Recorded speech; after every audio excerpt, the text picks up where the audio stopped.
Oi, tudo bem? Nossa aula de geografia, vamos começar no capítulo 3, o segundo bimestre. Nós vamos falar sobre os meios de transporte e os meios de comunicação. Então, nós vamos começar na aula de hoje falando sobre os meios de transportes. Vocês já pensaram o que seria de nós, né, sem os meios de transportes? Os nossos ancestrais, lá no início dos tempos, né, não tinha essa comodidade que nós temos hoje. Então, vamos lá? Então, se pensarmos nos lugares distantes que visitamos ou frequentamos, vamos notar que para chegar a ele, quase sempre usamos algum meio de transporte. Se o lugar é perto, né, nós costumamos ir a pé. Mas se for um pouco longe, nós podemos ir de bicicleta, moto, ônibus, carro, barco, trens e aviões, né, para chegar a lugares até mais distantes. O território brasileiro é muito extenso, o que torna os meios de transporte ainda mais importantes para o nosso deslocamento. Quanto maior o território, maior o desafio para as pessoas e mercadorias circulares de um lugar para o outro. Além de ser muito grande, né, o nosso país, ele apresenta uma ampla diversidade de paisagens. Muitas delas têm elementos que dificultam o deslocamento de pessoas e de mercadorias, enquanto outros, né, têm elementos que facilitam o transporte, como os rios em áreas de planície. Aqui nós temos cavalos e charretes, né, já foram meios de transportes essenciais no Brasil, né, foi bastante usado há muito tempo atrás. Ainda hoje eles são utilizados em alguns lugares do Brasil. Aí aqui é um boiadeiro que está conduzindo um gado. Aí aqui nós temos a Serra do Rio do Rastro, em Santa Catarina, né? Isso aqui é um exemplo de um obstáculo natural para o deslocamento de pessoas e de mercadorias. Pensa o tanto de curva que tem, né, nessa serra. Então, dá até um pouquinho de medo, né? Mas é linda essa paisagem. A integração de território.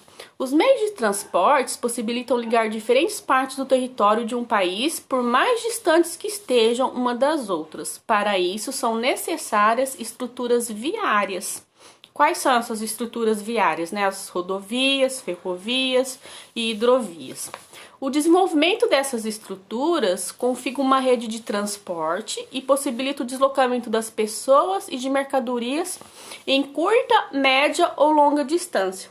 Então, a rede de transporte, portanto, contribui para integrar o território de um país. Aí vamos falar dos transportes, os tipos de transportes, né, que existem. Primeiro, o rodoviário. Então, o transporte rodoviário, ele inclui carros, ônibus, motos e caminhões, e é o mais utilizado no nosso país. Então, a malha rodoviária, que é por onde esses carros, ônibus circulam, né, começou a se desenvolver a partir da década de 1930. Então, nessa época, existia preocupação de integrar o território nacional, ligando áreas distantes dos países aos principais centros econômicos. Aí, nas décadas seguintes, foram realizados mais investimentos nas malhas rodoviárias, e isso contribuiu para que o transporte rodoviário se tornasse o principal no país. Para ser eficiente, o transporte, o rodoviário, ele necessita de ruas e estradas em boas condições de uso, né? Elas têm que estar pavimentadas, sem buraco, com uma boa sinalização e obedecer a sinalização também, né? Porque não adianta nada ter a sinalização lá e as pessoas, né, dirigirem sem responsabilidade. O outro problema relacionado ao transporte rodoviário é a emissão de gases poluentes que prejudicam o meio ambiente, né? Porque emitem muitos gases e acaba prejudicando o meio ambiente.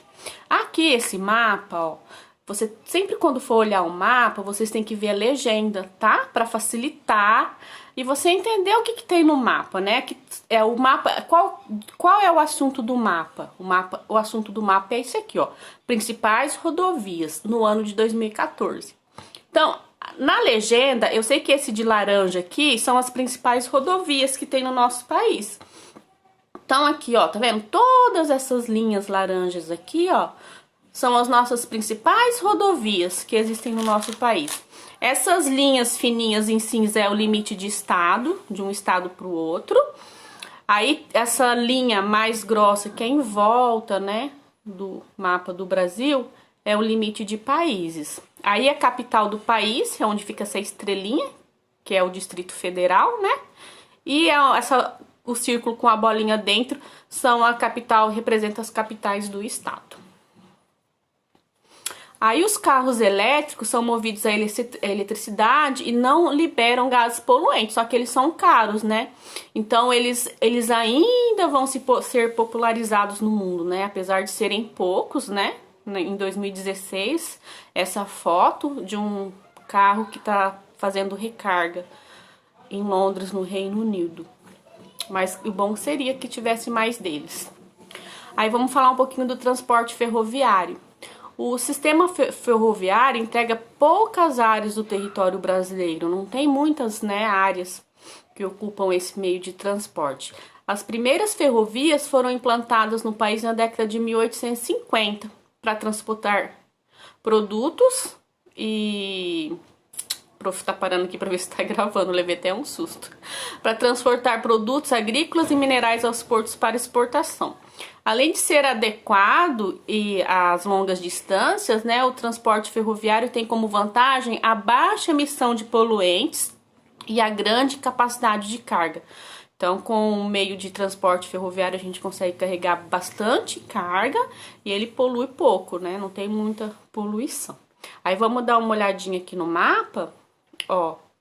Tá vendo aqui, ó, onde que são as ferrovias? Essas linhas em vermelho fica desse lado aqui do país. Vocês perceberam que aqui na região norte, ó, não tem ferrovia. Por que será que não tem? Vocês já pararam para pensar o porquê de não ter ferrovia ali na região norte? Porque nessa região aqui do nosso país é onde tem bastante rios, né, e muita floresta. Então ficaria difícil de colocar uma ferrovia ali.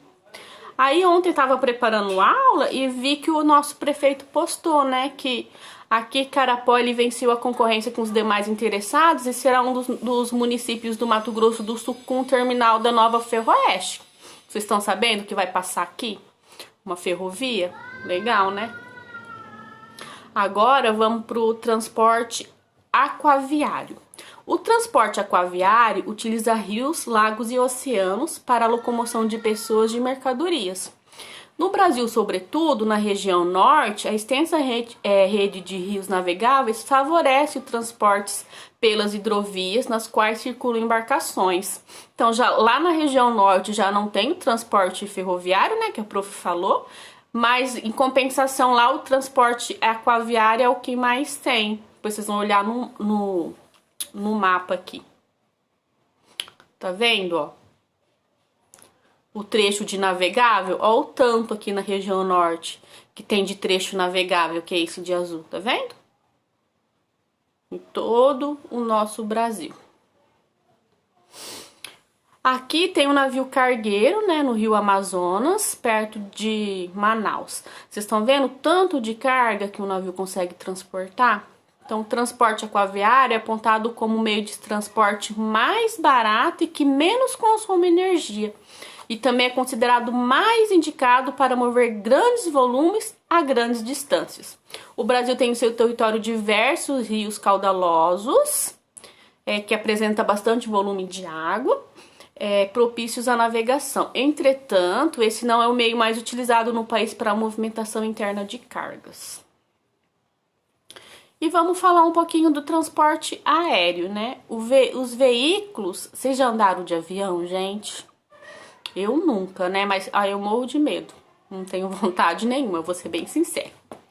Então, os veículos de transporte aéreos mais utilizados no mundo são os aviões e os helicópteros. A vantagem desse tipo de transporte é percorrer longas distâncias em pouco tempo. Então, se de carro ou de ônibus você demora, por exemplo, um dia, de avião você chega com 2, 3 horas. É bem mais rápido. No Brasil, os aviões transportam muitas pessoas e cargas, mas essa opção não está disponível a todos. Na maioria dos municípios não há aeroportos e o custo da passagem também é alto, né? Então não é acessível a toda a população brasileira. Isso aqui é de história. Então, agora vocês vão responder as atividades do livro, tá bom? que a prof vai falar. E eu vou fazer o vídeo de história para enviar para vocês também, tá bom? Beijinho, até logo.